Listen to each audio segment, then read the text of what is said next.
Hello, this is Daniel Mart back again. I'm an actor and filmmaker based out of South Florida, and for this video, I'm going to be doing a review of one battle after another. Yeah, I may be a bit late on this one, and honestly, I may still be late depending on when I actually post this video, given my current work schedule. So I'm currently filming this on March 27th. I wanted to review this honestly earlier, basically shortly after the Oscars had occurred. Basically, as you see in the title, more or less what this is going to be called is one battle after another movie review. Should this have won Best Picture? Does it deserve Best Picture? Something along those lines. So what is this movie about? Basically, this movie is about a group of ex-revolutionaries trying to save their daughter. Or really, specifically, one guy, portrayed by DiCaprio, trying to save his daughter, Chase Infinity, when this military guy, portrayed by Sean Penn, comes back from their past and is basically tracking them down to arrest them and finish the ex-revolutionary group. So I'm not gonna lie, I've only seen this one time, which is like, I think a day or two before the Oscars actually occurred. So that's how delayed I am in making some videos right now. So what did I think about this movie? I mean, overall, I think we just need to get this out of the question. As the question right there down below is, does it deserve to win Best Picture? Does it deserve that? Yeah, absolutely yes. Look, I'm not gonna lie. Sinners was my favorite movie of last year. And had that won Best Picture, I wouldn't be complaining. I'm not gonna lie. I will not be complaining at all. This won Best Picture. And you know what? I can't deny the fact that this does deserve that Best Picture. If it wasn't gonna be Sinners, it might as well be one battle after another. Because honestly, what else are you gonna give it to? Marty Supreme? Or Hamnet? I mean, I guess those are really your only other two really valuable choices. I guess Secret Agent will be in 5th place, or was in 5th place. Sentimental Value is what, in 6th maybe? Train Dreams and F1 were like down at the bottom, so that's really it. Does this deserve to win Best Picture? Right off the bat, yes. This is a fantastic movie just across the board. And you know I'm reviewing this basically in a very late post-Oscar season right now. But with that being said, you know, all the nominations that it got, all the wins that it got, from of course Best Picture to of course Best Director and Best Writing, Screenplay, to Sean Penn winning Best Supporting Actor, to this winning Best Casting, which was kind of an upset, all things considered. And what's the other one? It won Best Editing, right? I think that's the 6th one they won. Like, just across the board, it really does deserve these wins. I mean, I just want to talk about Best Casting. I do know going into the Oscar season, Sinners was probably the one that was going to take it, from what it seemed like. And then at the end, Cassandra Koulakundis was one battle after another. And like, honestly, I'm not gonna lie, that is a great win. All things considered, again, it's one of those things. If it's not Sinners, it's one battle. If it's not one battle, it's Sinners. It's really what it comes down to. And for a lot of these categories from 2-3 weeks back, honestly, yeah. Again, if it wasn't Sinners, it might as well win for this one. One battle might as well win the first award in Best Casting for Cassandra Koulakundis for this. I mean, because you have such an incredible cast here. Of course, you have DiCaprio. I think that's the standout. Followed by, of course, Sean Penn and Benicio del Toro, or Benito of the Bulls, like how they said in the Oscars, funny enough, which is honestly just a really funny joke. But you also have the likes of Tiana Taylor here. You have Chase Infinity. You introduced Chase Infinity. I don't think she's ever been in a movie before. I could be wrong. Who knows? Maybe she was in a few short films for all I know.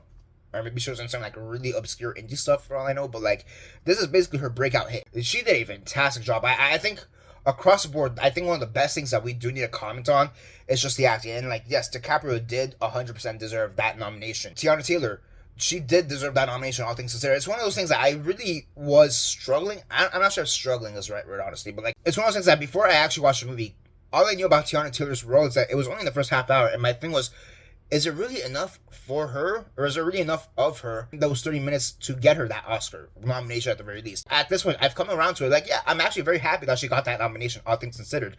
Now, I'll be honest with you, I probably wouldn't have thought of it. I will be honest with you, I probably wouldn't have thought of it. Similar to how I probably wouldn't have thought to nominate Wumi Masaku for Sinners and Best Supporting Actor in that same category. I am happy that she was nominated. I probably wouldn't have wanted her to win, just because that win for Amy Madigan would have been great. Granted, if she had won, if Tiana Taylor would have won, I wouldn't be upset. I would say that much. But I do very much prefer that Amy Madigan win, just overall. That's just an amazing one in general. Yeah, had Tiana Taylor won, I wouldn't be upset of it. I would still think it's a great win, but Amy Madigan deserves that just because it's such an insane thing. Now, going on to the Sean Penn of it all, like, does he deserve the Oscar for this? I mean, look, personally, my choice for Best Supporting Actor, I mean, to be fair, the acting categories this year were just a complete mess across the board, except for Best Lead Actress, which is usually the opposite. Usually the other 3 categories are locked, and Best Leading Actress is always a mess and a half. This time it was the opposite. But yeah, him winning Best Supporting Actor, and actually this being his 3rd Oscar in an acting category, or just in general, is kind of amazing. Although a bit anticlimactic, because I do think he should have at least shown up to there and given a speech. And if not him, if he wasn't going to show up, at least somebody, probably PTA at the very least, should have gone up and to accept the award for him. That's just me. I do like the fact that he won. I will say this. I do like the fact that he won. I do think he did develop a great character overall. I will say, and not to say that I'm disappointed by this aspect of the acting per se, but it's one of those things, like, I guess similar to Tiana Taylor, I wouldn't have really thought about nominating that, but Benicio del Toro, I didn't get him in the sense of, like, why are we nominating him all over the place? Like, he did a good job. Do not get me wrong. I'm not saying like Benicio sucked in the role, but it's one of those things, like, I do know that very early on he was winning most of the critics' prizes, and it really did seem like he was going to be the front runner to maybe win Best Supporting. But it's one of those things, like, my thoughts weren't for like I wasn't immediately taken aback by Benicio del Toro's presence as opposed to Sean Penn's presence, or DiCaprio, or Chase Infinity, or Tiana Taylor, or some of the other actors here in this movie. Like, he was there, he did a good job, but like for him, my first thought wouldn't have been to nominate him. For Sean Penn, I'm like, yeah, he should 100% be nominated. I did not have that same feeling for Benicio del Toro, even after knowing he got nominated all over the place. So I will say that. I guess you could say that's a little bit disappointing, but overall, I did like his character. He has a pretty interesting name. What is it, sir?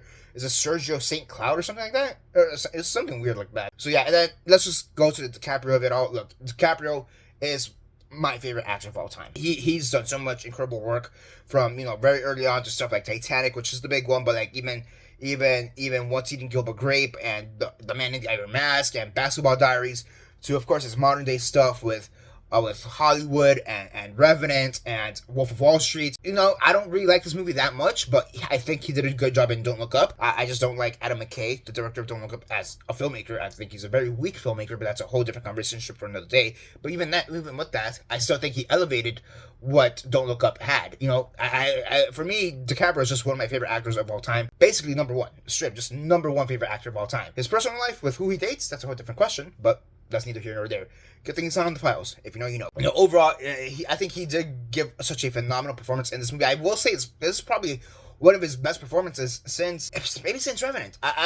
It's very hard to say that, because like you also do have Hollywood there. Like, Hollywood is the other big one there, because all things considered, I know I just complimented him in Don't Look Up, but like that pales in comparison to like what he did. Of course, Wall Street and Revenant, and even here and Hollywood. But I would say, like, if I had to rank top 10 favorite Leo performances, I can imagine this being on the list. Honestly, maybe I'm not sure if top 5. I'll say that much. I'm not sure if top 5, because he does have a wealth of a career, again, with Titanic, Gilbert Grape, Romeo and Juliet, even something like The Beach, Blood Diamond, Don's Plum, if you can even find that movie, by the way. Like, he does have such a stellar career, so like, I think this does crack the top 10. That being said, I do think this maybe is in the lower tier, if I'm really trying to look at his filmography as a whole. That'd be kind of a challenge for me. Maybe I'll do that list one day. Top 10, top 15 favorite DiCaprio performances. Overall, like, this movie is just an acting... Like, it's just like an acting showcase for all these incredible actors, DiCaprio and Tiana Taylor, Sean Penn, Del Toro, and of course Chase Infinity. Like, again, Chase Infinity, she's like the new discovery for this movie, and wow, was she amazing! Like, she was great. Like, of course, she came onto the scene with this movie. If she's been in stuff before this, I don't know it. I was like very taken aback by her presence overall. I thought she did a fantastic job next to some of these great actors, again, Sean Penn and DiCaprio. Overall, this is such an incredible movie, especially from the acting. And something that helps along with that is, of course, some great directing and great writing. PTA, Paul Thomas Anderson. The guy's been nominated up until that point 14 times. He needs to have a win.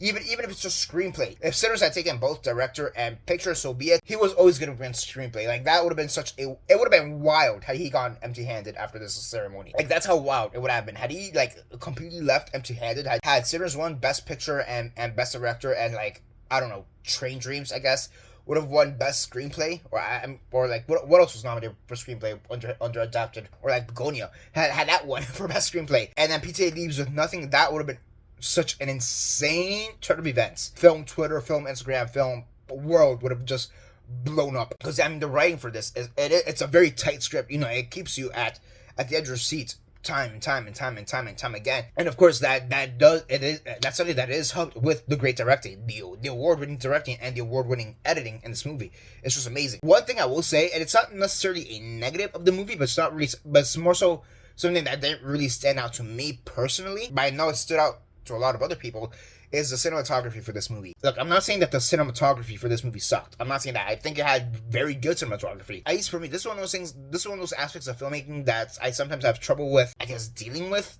And in a broader sense. I can see a good shot, but like just because I see a good shot doesn't automatically mean it's a good cinematography or fantastic cinematography, if that makes sense. All things considered, again, there's nothing wrong with the cinematography in this movie. I think it's very good. What I saw it was nominated for the Oscar, I'm like, oh, okay, cool. But then when I heard it was actually in contention to win, I was like, really? That's in contention to win, you know? And at the end, actually, Sinners was the one who won. I think part of the reason why I'm kind of taken aback by why people are commenting so much about the cinematography is because, like, the two films that I think should have won for best cinematography were not really in contention to win, which were Frankenstein and Train Dreams. Like, I think those two movies have so much more better cinematography than either Sinners or One Battle, just me personally. I kind of would have preferred one of those two to win. Preferably Train Dreams, honestly. That would have been my pick. Like, had this one cinematography, I would have been like, okay, cool, it is what it is. The fact that I didn't, and I went to Sinners, I'm like, that was interesting. I will say that. I'm like, that was interesting. Because the cinematography in Sinners stood out even less to me than the one in One Battle after another, funny enough. Again, not, and in Sinners' case, not to say that the cinematography sucks, but it just didn't stand out to me as it did compared to, like, Frankenstein or Train Dreams. That's just, like, a little minor nitpick on my end. Take that for what you will. Again, I'm not really criticizing it, but just not something that stood out to me. And I guess something that kind of goes along with that, and I guess this could be a problem with the editing. I'm not really sure, per se. But I do know a lot of people like that final car chase at the end. Again, I'm not saying I don't like it, but if I'm being honest with you, that's a lot of people were hyping up that final car chase. I was like, oh, it's one of the best car chases in movie history, one of the best car chases you'll ever see, this and the other. I'm like, yeah, it's a car chase. I'm not gonna lie, it ends pretty suddenly, in a good way. I'll give that, and I really did like how it ended. But like, I wouldn't go as far to say that's like one of the best car chases ever. Like, not by a country mile. I mean, first off, take this however you want, but you have to before anything else, you have to compete with Fast and Furious, just right off the bat. So take that for what you will. But even with that, like, what are we defining car chases? Because I do think car chases could maybe bleed into like car racing scenes, maybe. Because then you have stuff like Ford v Ferrari, for example, which, you know, take that for, I mean, even F1 from this year alone. So you do have that. And if you want to exclude like car racing, just have it be car chases versus car racing. I mean, I'm just thinking the French Connection, Bullet, right off the bat, Grease, kind of, to a certain degree. Although, again, that one does maybe fall a bit more into car racing. Rebel Without a Cause as well, although that's another one that could also kind of fall into car racing more so than car chasing. But it's like, I could think of a few other movies that have better car chasing scenes. Christine, that's another one that I'm like, I don't know if I would be comfortable with putting this as one of the best movies with a car chase. Duel, Steven Spielberg's Duel, it's all about car being chased. I mean, hell, maybe even just Pixar's Cars maybe has a few car chasing scenes, you know. So there's that. So there's that too. So like, that part's the only thing I'm like maybe a bit opposed to. Again, not that the car chase was bad, but it's one of those things I maybe just wasn't as hyped to it as most other people were. Overall, though, I think this is just a fantastic movie. Like, I really failed to find any real negatives in this movie as a whole. And like the few negatives that there are, in a sense, it's really just nitpicks that really just go to like wider filmmaking discussions. Like, I mean, this is such an energetic film. There's a lot of chaos, especially in the middle with all the riots. That's hilarious. It was actually kind of hilarious, honestly, because this movie, to a certain degree, is a bit of a satire. One of those scenes that kind of struck me in a very weird way, I'll be honest with you, it's when they're about to do the riot scene, and you literally have one of the cops essentially saying like, hey, yeah, throw in the fake protesters to like throw a Molotov cocktail. Like, wow. Like, I've never actually thought about that, but then I started thinking, like, do they actually do that in real life? Like, as one of those things, I low-key would not be surprised. I remember here in Miami, during Black Lives Matter, like, we had a whole disaster here in downtown. As sad as it is to say, that's something that sadly is believable, especially in this current administration. That's the other thing with this movie. It's very timely with everything going on with ICE. And I'm not trying to get political here, trust me, I'm not trying to get political here, but with a movie like this, where it is already inherently political, and given the fact that it's going alongside the current times, which, by the way, this movie was made before Trump got elected, which is kind of wild. Just keep that in mind. Like, this was made before Trump was even elected into office for a second time. But it's the fact that, like, this is just so timely in such a perverse way, I guess, in a very sad and perverse way that's like, yeah, I understand why this really hit home with some people, because immigration right now in real life is such a huge problem. The way ICE is right now is such a huge problem. I mean, as of the time I'm filming this video, they're considering putting ICE in airports because the government is like halfway through a shutdown. TSA is not getting paid, and Trump just wants to like boot illegal immigrants left, right, and center. Give a damn if he has a proper reason to do so or not. Trust me, it's not really about who's done the worst stuff here. That's not why he's booting people, let's be honest with you. But that's a conversation for another day, isn't it, right? It's the fact that it's just so timely, and I think that's the reason why, in part, is getting such an elevated status which it does deserve. And I think something that's really helping it is because of the times that we're living in. But again, it's so wild that this was written. I mean, again, this is based on a book. I don't know when the book was written. I think in the past, like, 10 years, if I'm not mistaken. So there's that. But, like, it's one of those things that it's so timely, and again, in a very sad and perverse way, that it just hits home in such a, and that way, in such an almost, like, deep and emotional way, because this is what's going on. Just like they're discussing in the movies of people being rounded up and sent away. That's what we're seeing right now in real life. You know, it's just sad to see. I think that's one of the biggest things about this movie. The fact that it is so sadly, perversely relevant. But even besides that, I still think this has some incredible acting, some incredible directing, some incredible writing, just a lot of incredible elements across the board that just really coalesced to make this just incredible film. To answer this question down there, however I wrote it, yes, this does deserve Best Picture.